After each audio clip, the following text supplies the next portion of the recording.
सभी को नमस्ते जी। दोस्तों, मैं अनिल आर्य स्वागत करता हूं आप सभी का आपके अपने YouTube चैनल अपरिचित भारत में। और मैं एक बार फिर से उपस्थित हूं आप सभी की पसंदीदा सीरीज आर्य वार्ता के एपिसोड नंबर 7 के साथ।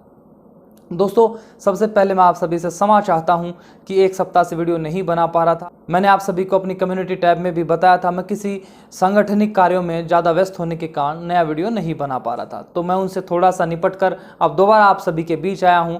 और इस बार आर्य वार्ता में हमारे एक मित्र ने हमें प्रश्न भेजे हैं, तो उन प्रश्नों को आज हम उठाते हैं और उन प्रश्नों का वेदोसंगत उत्तर देने का हम प्रयास करेंगे। और पहले की भांति इस बार भी मैं ईश्वर से प्रार्थना करूंगा कि मेरा उत्तर वेदोसंगत ही होवे।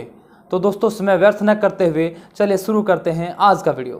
अथ कांतं प्रवक्ष्यामि कुंडली चेतनादिकं सहस्रनाम सकलं कुंडलिन्या प्रियं सुखम। दोस्तों, वीडियो में आगे बढ़ते हैं और उठाते हैं पहले प्रश्न को। नमस्ते भाई, मेरे सत्यार्थ प्रकाश को लेकर दो सवाल हैं। पहला सवाल है कि सत्यार्थ प्रकाश में लिखा है कि भूरी आंखों वाली लड़की से शादी नहीं करनी चाहिए, इसका साइंटिफिक लॉजिक क्या है या तार्किक उत्तर क्या है। और दूसरा सवाल है कि किसी पर्वत आदि नाम वाली लड़कियों से भी शादी नहीं करनी चाहिए, उसका कारण क्या है। क्योंकि गुण कर्म स्वभाव, अगर बच्चा पैदा होता है तो होते ही तो पता नहीं चलेगा कि गुण कर्म स्वभाव क्या है। तो नाम तो माँ बाप अपने बच्चे को अपने हिसाब से ठीक ही रखते हैं। धन्यवाद भाई। तो दोस्तों, सुना आपने पहला प्रश्न। ये भाई पूछ रहे हैं भूरे नेत्र वाली लड़की के साथ विवाह क्यों न करें, और जिन लड़कियों के नाम पर्वत नदियों आदि के नाम पर होते हैं, बालक बालिकाओं के, उन पर नाम क्यों नहीं रखने चाहिए। तो पहले प्रश्न को हम सुन लेते हैं, पहले प्रश्न का उत्तर देते हैं। देखिए, भूरे नेत्र वाली कन्या के साथ विवाह न करने के बारे में, ऋषि दयानंद के मत के बारे में, इस बारे में थोड़ा सा आपको बताऊं। उस समय एक सबसे पहले यहाँ आज की धारणा से समझिए, कलर ब्लाइंडनेस जो रोग होता है वह रोग अनुवांशिक होता है, अर्थात पीढ़ी दर ट्रांसफर होता रहता है। एक बात। अब दूसरी बात, उसी तरह बहुत सारे रोग हमारे आंखों के, हमारे कानों के, हमारे शरीर के बहुत सारे रोग अनुवांशिक होते हैं। जैसे टीबी अनुवांशिक रोग है, यह परंपरागत तरीके से हमें आता है, और भी बहुत सारे रोग होते हैं। तो अब वह ऋषि दयानंद तो कोई सामान्य व्यक्ति नहीं थे। ऋषि दयानंद इस प्रकार आयुर्वेद के माध्यम से, या हो सकता है बहुत गूढ़ ज्ञान रखते हो कि भूरे नेत्रों में कुछ ऐसा रोग है या ऐसा रोग होता है जो अनुवांशिक तरीके से आगे बढ़ सकता है। तो इसलिए ऋषि दयानंद सत्यार्थ प्रकाश में लिखते हैं भूरे नेत्र वाली लड़की के साथ विवाह न करें। और दूसरी बात, अगर हम आधुनिक विज्ञान के दृष्टिकोण से भी देखें तो आधुनिक विज्ञान भी मानता है कि भूरे नेत्रों की अपेक्षा काले नेत्रों वाले लड़के अथवा लड़कियां, कोई भी हो, वह जो पुरुष, जो महिलाएं, जो मनुष्य जो रहते हैं, उनकी आंखों की गुणवत्ता, उनकी आंखों की क्वालिटी ज़्यादा बढ़िया होती है।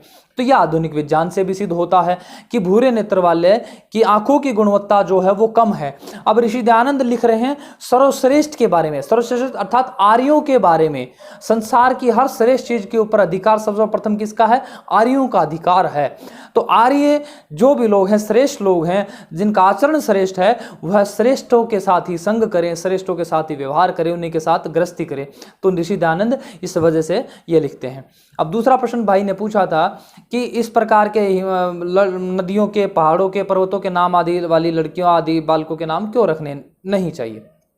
तो इसके उत्तर में हम ऐसे समझिए, देखो आजकल क्या हो गया है, जो हमारे बालक या हमारे साथी, हमारे बहुत सारे वर्ग इस देश में, ये विशेष तौर पर मैं ये कहता हूँ जिन्होंने राजीव दीक्षित भाई को सुना है, उनमें खास तौर पर एक समस्या आ गई है। क्या समस्या आ गई है? वो हर चीज के पीछे एक साइंस समझते हैं। जैसे हम संध्या करते हैं, संध्या में यह 2 उंगलियां अंग स्पर्श के लिए लगाते हैं, ठीक है। जैसे हम प्रार्थना कराते हैं, स्कूल में बालकों की प्रार्थना होती है, तो प्रार्थना में सभी बालक एक साथ एक पंक्तिबद्ध खड़े होते हैं। तो यह कुछ चीज़ों, इन सब चीज़ों के पीछे हर कोई कहता है इसके पीछे साइंस क्या है।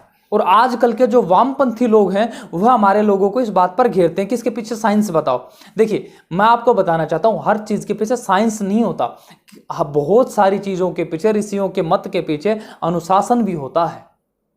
अब अनुशासन किस प्रकार का कि जैसे हमारे संस्कारों में, हमारे 16 संस्कारों को करते समय एक संस्कारों में नामकरण संस्कार होता है, उसमें यह स्पष्ट बता दिया गया इस प्रकार के नाम न रखें। क्यों न रखें? इसमें हानि क्या है?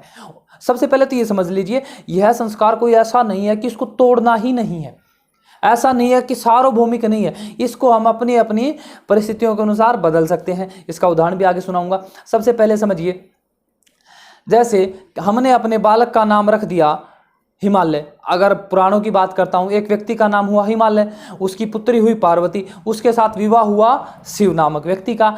तो अब इस पूरे घटनाक्रम को अब लोगों ने मान लिया, ठीक ठीक न समझने के कारण, कि हिमालय जो पर्वत है उसकी पुत्री कौन हुई? पार्वती। और पार्वती का विवाह किससे हुआ? शिव के साथ, एक मनुष्य के साथ। मतलब बड़ा विचित्र। एक और सुना देता हूं कि अहिल्या के साथ इंद्र ने समागम करके या उसके साथ व्यभिचार आदि करके इस प्रकार का घटनाक्रम किया। यह हम अपने आजकल के जो तुलसी बाबा की जो रामचरितमानस उसमें पढ़ सकते हैं। अब अहिल्या जो है आजकल की रामायणों में एक स्त्री बताई जाती है, इंद्र एक पुरुष बताया जाता है। जबकि इंद्र क्या है? विद्युत का नाम इंद्र, अर्थात बिजली का नाम क्या है? इंद्र है। और अहिल्या किसका नाम है? रात्रि का नाम है। तो इस प्रकार की समस्याएं हो जाती हैं, इसलिए इस प्रकार के नाम नहीं रखने चाहिए। एक और बिल्कुल नया उदाहरण सुनाता हूं, आपको बिल्कुल अच्छे से समझ में आ जाएगा। एक बालक का नाम है राम, ठीक है, दूसरे बालक का नाम है श्याम, एक तीसरे बालक का नाम उसके माता पिता ने उसका ट्रक रख दिया, ठीक है। अब जो ट्रक जो है उसकी राम के साथ बनती नहीं है, लड़ाइयाँ होती रहती है, बालकपन में होती रहती है, उस प्रकार की होती रहती है। अब उसके माता पिता को तो सबको पता नहीं कि राम की किसके साथ नहीं बनती, ट्रक की किसके साथ नहीं बनती, श्याम की किसके साथ नहीं बनती, सबको नहीं पता होता, बालकों का ऐसा ही रहता है। अब एक दिन श्याम राम के घर पर जाता है और कहता है राम ट्रक के साथ भिड़ गया। अब इस बात को सुनकर आपको क्या लगेगा? यार ये तो बड़ा एकदम से एक्सीडेंट हो गया कोई। और वह उसके माता पिता व्याकुल हो जाते हैं और कई बार ऐसी परिस्थितियों में हार्ट अटैक या कुछ और भी ऐसी एकदम से, मतलब समझ सकते हैं आप, उनको भी समस्याएं होती हैं। तो इससे ये हानि होती है। और इससे इसी प्रकार का एक और उदाहरण हमें देखने को मिलता है महाभारत में, अश्वत्थामा मारा गया, है ना। तो इसलिए इस प्रकार के नाम नहीं रखने चाहिए। नाम के पीछे ना रखने का, हर चीज के पीछे साइंस नहीं होता है, बहुत सारी चीजों के पीछे होता है अनुशासन। और हमारे ऋषियों ने हमें अनुशासन बता दिया, नियम बना दिया कि हम इस प्रकार के नाम नहीं रखेंगे। और यह नियम बिल्कुल सार्वकालिक भी नहीं है, हम इसमें चाहें तो बदल सकते हैं, यह हमारे ऊपर रहेगा।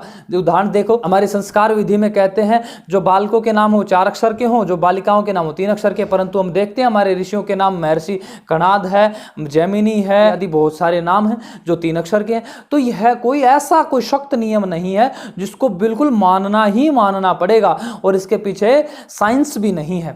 तो मेरे भाई, ये आपके दोनों प्रश्नों का उत्तर, मेरे अनुसार आपका एक वैदिक उत्तर मैंने आपको देने का प्रयास किया। आशा करता हूं आप सभी को सुनकर संतुष्टि हुई होगी।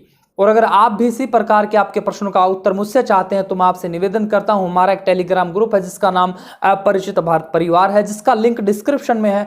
आप उस लिंक पर जाइए, ग्रुप के साथ ज्वाइन हो जाइए और अपना प्रश्न वीडियो के रूप में मुझे भेजिए। मैं उन्हीं प्रश्नों के उत्तर दे पाऊंगा जो वीडियो के रूप में मेरे पास आए हैं। तो आप सभी की, इससे आप सभी की विद्या बढ़ेगी, मेरी विद्या बढ़ेगी, हम सब की विद्या बढ़ेगी और संसार की विद्या बढ़ती चली जाएगी। इसी कामना के साथ मैं आज के वीडियो को समाप्त करता हूं। अगर आप सभी को मेरा आज का वीडियो अच्छा लगा तो वीडियो को लाइक कीजिए, शेयर कीजिए, चैनल को सब्सक्राइब करते समय ऑल नोटिफिकेशन आइकन को जरूर दबाइए।